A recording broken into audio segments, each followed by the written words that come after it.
नमस्कार मंडळी, मी दिव्या कुगदे पुन्हा एकदा तुम्हा सर्वांचे खूप सारं स्वागत करते लाईव्ह कॅप्चर या माझ्या यूट्यूब चॅनलमध्ये। आज मला सर्वांना जायचं आहे गावंडे मावशीकडे, कारण त्यांच्या इथं आज कार्यक्रम आहे। तर साक्षी वहिनी जे आहे त्यांचा डोहाळे जेवणाचा कार्यक्रम ठेवण्यात आलेला आहे। तर त्यासाठी आम्ही सर्वजण इथं आलेलो आहोत। तर सकाळचे सर्व कामं वगैरे मी आवरून घेतली, त्यानंतर शचीची छान प्रकारे अंघोळ केली, तीन तयारी केली आणि त्यानंतर आता आम्ही इथं पोहोचलेलो आहोत। तर तिथं पोहोचलेच तर तिथं छान अशी तयारी चालूच होती। त्यांनी छान अशी बंगई वगैरे जी आहे ते आणलेली होती, ते सजवणं वगैरे चालू होतं। त्या वहिनीच्या ज्या बहिणी वगैरे आलेल्या होत्या त्यांनी ते बंगईला सजवायला सुरुवात केलेली होती। बाकी काही साहित्य जे होतं ते माझ्या घरून मला न्यायचं होतं, तर मी ते साहित्य वगैरे घेऊन तिथं पोहोचले। काही थोडंफार सजवलं, तेवढ्यातच पाहुणे मंडळीही आली। पाहुणे मंडळी आल्यानंतर सर्वात आधी चहा पाणी वगैरे झालं। चहा पाणी झाल्यानंतर मग जेवणाला सुरुवात केली, कारण उशीर झालेला होता यायला आणि स्वयंपाक रेडी होता। मग लवकरच जे आहे ते पुरुष मंडळींची पंगत बसवली। पुरुष मंडळीची जेवण झाल्यानंतर महिला मंडळींच्या पंक्तीला सुरुवात झाली आणि त्याच पंगतमध्ये वहिनींचंही जे डोहाळे जेवण आहे म्हणतात ना, ते छान प्रकारे ताट वगैरे सजवून त्यांनाही जेवणाला महिलांच्याच पहिल्याच पंगतमध्ये आम्ही तिथं बसवलं। त्यांचे जेवण वगैरे झाले, त्यानंतर बाकी आम्ही जे बाकीच्या महिला राहिलेल्या होत्या जेवण करायचा, त्यांनीही आम्ही झटपट जे आहे ते जेवण वगैरे आवरून घेतलीत। कारण डोहाळे जेवण म्हटलं म्हणजे संध्याकाळचा कार्यक्रम येतो आणि नंतर वहिनींचे जे माहेरची मंडळी होती त्यांचं गाव खूप लांब येतं, त्यामुळे त्यांना प्रोग्राम करून घरी जायचं होतं। मग जास्त उशीर व्हायला नको म्हणून आम्ही सर्वांनी झटपट कामं जे आहे ते आवरून घेतली। कामं आवरून झाल्यानंतर आता बेबी शॉवरच्या प्रोग्रामला सुरुवात करायची होती। त्याआधी वहिनींच्या माहेराकडून त्यांना जे साडी वगैरे आणि ऋषीसाठीचे कपडे वगैरे आले होते ते त्यांना देण्यात आले, कारण त्यांना आता तयारी करायची होती। तर त्यांच्या माहेरकडचेच कपडे ते आता घालणार होते, त्यासाठी सर्वात आधी त्यांच्या भाऊंनी त्यांना जे औक्षण वगैरे केलं आणि त्यांना कपडे वगैरे देण्यात आले। तोपर्यंत मी ही जे 5 किंवा 7 गोष्टी असतात ना, जे आपण जिंकायचे वगैरे असतात, तर ते जे स्वीट असतात ते त्या वाट्यांमध्ये ठेवून छान प्रकारे ताट सजवून मी तिथं टेबलवरती ठेवून घेतलं। नंतर बाकीही काही जे डेकोरेशनचं थोडं छोटं काम होतं तेही मी करून घेतलं। सोबतच माझ्या सांजेच्या वेळेस जे मी डेकोरेशन वगैरे केलेलं होतं ते डेकोरेशनचं सामान मला आता इथं आणायचं होतं, कारण इथं काही एवढ्या वस्तू नव्हत्या की ज्याने डेकोरेशन वगैरे करता येईल। त्यांनी थोडंफार काही फुलांच्या माळा वगैरे होत्या त्यांच्याकडे, त्यातून काही डेकोरेशन आम्ही केलं। नंतर काही बेबी शॉवरचं नाव होतं ते केलं, पण बाकी एवढं आता बाकी गोष्टी नव्हत्या। त्यासाठी म्हटलं चला माझ्या सांजेच्या वेळेसच्या गोष्टी मी जशाच्या तशा ठेवून दिलेल्या आहे, तर म्हटलं मी त्या घेऊन येते आणि त्यानेच बाकी डेकोरेशन वगैरे करते, तोपर्यंत तुम्ही तयारी वगैरे करा असं मी त्यांना सांगितलं। आणि घरी आले। घरी आल्यानंतर माझ्या सांजेच्या वेळेस मी आणि माझ्या नणंदबाई आम्ही सर्वांनी मिळून छान प्रकारे कार्डबोर्ड बसून वेगवेगळे गोष्टी ज्या आहेत डेकोरेशनच्या त्या बनवलेल्या होत्या। तर त्यामध्ये डोहाळे जेवण, नंतर वेलकम पोस्टर, नंतर आतुरताची मुकला पावलांची, असं वेगवेगळे जे हे डेकोरेशनचं सामान होतं ना ते आम्ही बनवलं होतं। तर ते सर्व सामान माझ्या डोहाळे जेवणापासून मी तसंच ठेवून दिलेलं होतं, तर आज त्याचा उपयोग मी इथं करत आहे। तर जिथं मी दिव्याचे डोहाळे जेवण होतं तिथं फक्त एक स्टिकर लावलं आणि तिथं वहिनीचं नाव साक्षी आहे, तर साक्षीचे डोहाळे जेवण असं तयार करण्यात आलं। बाकी ठिकाणी फक्त कसं स्टिकरच होते, त्यामुळे दुसरं काही त्यामध्ये चेंजेस आम्हाला करण्याचं गरज पडली नाही। तर चला आता इथं मी सर्व जे डेकोरेशन आहे ते करून घेतलं, तेवढ्यातच वहिनींची ही तयारी झाली आणि त्यांच्यासाठी छान प्रकारे मी माझ्याच हळदीच्या वेळेस मला जे मी फुलांचे हार वगैरे घेतलेले होते तेच मी त्यांच्यासाठी इथं घेऊन आली। त्या हारांपासून त्यांनी छान प्रकारे हार वगैरे घालून तयारी केली आणि त्या आता इथं मंगेमध्ये येऊन बसलेले आहेत। त्यांनी छान प्रकारे ग्रीन कलरची साडी घेतलेली आहे, त्यांना गुलाबी कलरचे काठ आहेत। तर चला आता जो डोहाळे जेवणाचा बेबी शॉवरचा जो कार्यक्रम आहे त्याला आता सुरुवात झाली।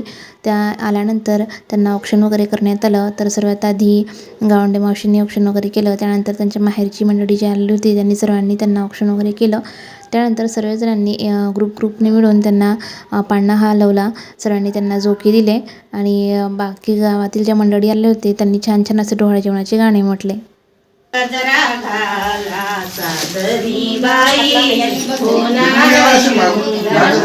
खरंच आई होणं हे खूप सौभाग्याची गोष्ट आहे आणि जेव्हा आपण प्रेग्नेंट राहतो तेव्हापासून तर डिलिव्हरीपर्यंत जे आपली जे प्रोसेस राहते त्यामध्ये 7व्या महिन्यामध्ये किंवा 9व्या महिन्यामध्ये डोहाळे जेवणाचा जो कार्यक्रम आहे तो करण्यात येत असतो.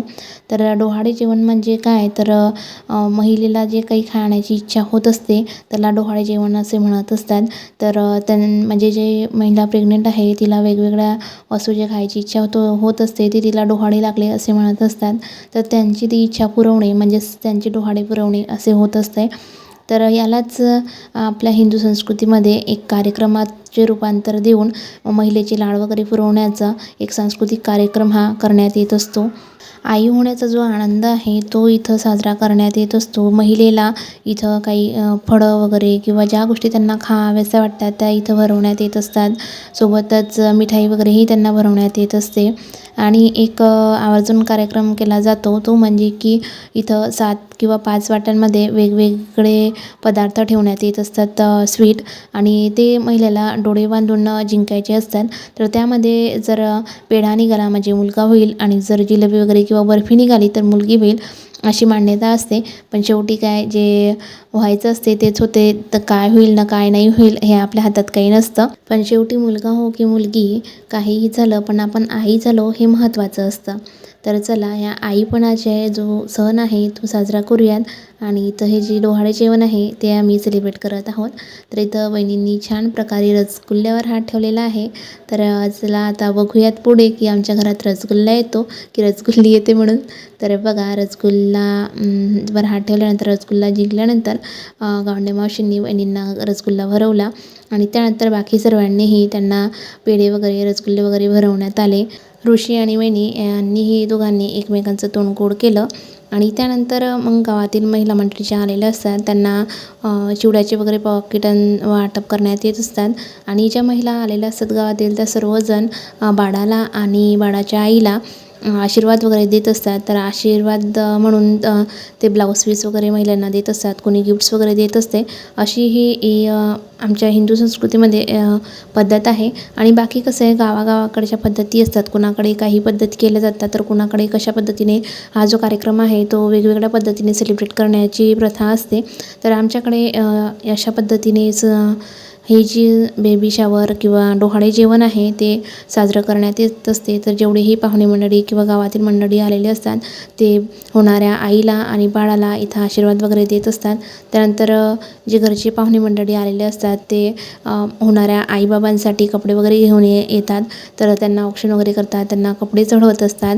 आणि आपण म्हणजे जी होणारी आई असते जेव्हापासून ती आई होती, गर्भवती राहते म्हणजेच प्रेग्नेंट राहते, तेव्हापासून तिला नवीन कपडा घालता वगैरे येत नाही. तर मग जेव्हा हा जो कार्यक्रम होतो तेव्हा तिला नवी साडी वगैरे देण्यात येत असते, आणि नवी साडी ती तेव्हापासून घालायला सुरुवात करत असते. तर चला इथंही सर्वांनी जेवढेही पाहुणे वगैरे आलेले होते त्यांनी जे कपडे वगैरे आणलेले होते सर्वांनी कपडे वगैरे चढवले, बाळाला आणि होणाऱ्या आईला आशीर्वाद वगैरे दिले. त्यानंतर वहिनींच्या माहेराकडूनही जी मंडळी आलेली होती त्यांनी गावंडे मावशीसाठी ही काही साड्या वगैरे आणलेल्या होत्या, बाकी मंडळीसाठी ब्लाऊज पीस वगैरे आणलेले होते. तो कार्यक्रमही इथं पार करण्यात आला. आणि त्यानंतर सर्वांची लगबग सुरू झाली ते म्हणजे फोटोशूटकडे. कारण कोणताही कार्यक्रम म्हटला आणि फोटोशूट झालं नाही असं कधी होतच नाही. मग त्यांनी जोडीने ग्रुपने मिळून सर्वांनी फोटोशूटला सुरुवात केली. आणि आता तर फोटोशूटचे वेगवेगळे ट्रेंड्स निघालेले आहेत. तर त्यात काही विचारूच नका काय करतील म्हणून. तर आम्हीही तेच केलं, वेगवेगळ्या ट्रेंडिंगनुसार फोटो वगैरे काढले, काही रील्स वगैरेही केल्या. आणि त्यानंतर मग सर्व जे गावातील महिला मंडळी आल्या होत्या त्या निघून गेल्या. फक्त आम्ही घराघरातलेच जे महिला मंडळी होत्या ते तिथं थांबलेल्या होत्या. मग सर्वांचं सुरू झालं, चला एकमेकांना पेढे भरवा. सर्वांचं जे तोंड गोड आहे ते केलं. म्हणजे फक्त होणाऱ्या आईला किंवा होणाऱ्या बाबालाच नाही तर बाकी सर्व घरातल्यांनाही, कोणी आई होणार आहे, कोणी आजी होणार आहे, कोणी आत्तू होणार आहे, कोणी मावशी होणार आहे, तर सर्वांसाठीच ही गोष्ट आनंदाचीच आहे. म्हणून सर्वांचंच तोंड गोड जे आहे ते इथं करण्यात आलं पाहिजे म्हणून आम्ही सर्वांनी एकमेकांना इथं पेढे भरवले. आणि जे होणारे आईबाबा आहेत त्यांचे फोटोशूट चालू होते तर ते गेले फोटोशूट करायला, आणि खाली आम्ही छान प्रकारे मौज मस्ती करून घेतली. त्यांचे फोटोशूट झाल्यानंतर ते आले. आणि मग जे वहिनींच्या माहेरकडची मंडळी होती त्यांची लगबग सुरू झाली घरी जाण्यासाठी, कारण त्यांचं गाव दूर येतं. मी आधी तुम्हाला सांगितलं की त्यांचं गाव दूर येतं म्हणून त्यांनी घाई केली घरी जायची. मग जायच्या आधी त्यांनी परत काही थोडेफार फोटोशूट वगैरे केले. एकमेकांसोबत काही गप्पा गोष्टी केल्या आणि लवकरच जे आहे त्यांची जे जायची तयारी आहे ती झाली. तर जाताना मावशीकडूनही त्यांना रिटर्न गिफ्ट म्हणून साड्या वगैरे किंवा काही भेटवस्तू देण्यात आल्या आणि सर्व जे पाहुणे मंडळी आहेत ते आपापल्या घरी निघून गेले आणि कार्यक्रम इथं संपला. एकूणच काय तर डोहाळे जेवण म्हटलं म्हणजेच की होणारी आई आणि बाळ यांच्या आरोग्यासाठी आणि सुखी संपन्न आयुष्यासाठी हा कार्यक्रम करण्यात येत असतो. आणि पहिल्यांदा एक महिला आई होत असते तर तिचे गुण कौतुक करण्यासाठी, आनंदासाठी, लाड पुरवण्यासाठी हा जो कार्यक्रम आहे तो करण्यात येत असतो. तर एकूणच सर्व बाबतीत म्हणायचं झालं तर आनंद साजरा करण्याला काहीतरी कारण पाहिजे अशी ही गोष्ट आहे. तर चला यासोबतच आजचा जो व्हिडिओ आहे तो मी इथं संपवते. मी जसं आधी म्हटलं की आपापल्या भागात वेगवेगळ्या पद्धतीने वेगवेगळे कार्यक्रम साजरे करतात. तर आमच्या भागामध्ये म्हणजे आमच्या विदर्भामध्ये, आमच्या अकोल्यामध्ये अशा पद्धतीने हा जो बेबी शावरचा डोहाळे जेवणाचा कार्यक्रम आहे तो साजरा करण्यात येत असतो. आपल्याकडे किंवा आपल्या भागामध्ये कशा पद्धतीने साजरा करतात हे मला कमेंट करून नक्की सांगा. आणि याला काही काही वेगवेगळे असे नावंही असतात, कारण प्रत्येक कार्यक्रमाला प्रत्येक भागामध्ये एकच नाव असेल असंही नाही आहे. तर तुमच्या भागामध्ये ही बेबी शावर म्हणतात किंवा डोहाळे जेवण म्हणतात किंवा सांजेचा कार्यक्रम म्हणतात, काय म्हणतात हे मला कमेंटद्वारे नक्की सांगा. चला मग आम्ही ह्या कार्यक्रमामध्ये काही जे फोटोशूट वगैरे केले होते तेही मी तुमच्यासोबत शेअर करते. आणि हा जो कार्यक्रम आहे आता इथं संपला, तर माझा जो व्हिडिओ आहे तोही आता इथं संपवते. आणि आशा करते की हा जो व्हिडिओ आहे तो तुम्हाला आवडला असेल. तर व्हिडिओ जर आवडला असेल तर व्हिडिओला लाईक करा, कमेंट करा, सोबतच शेअर करायला विसरू नका. चला तर मग पुन्हा भेटूया अशाच एका नवीन व्हिडिओसोबत. तोपर्यंत बाय बाय.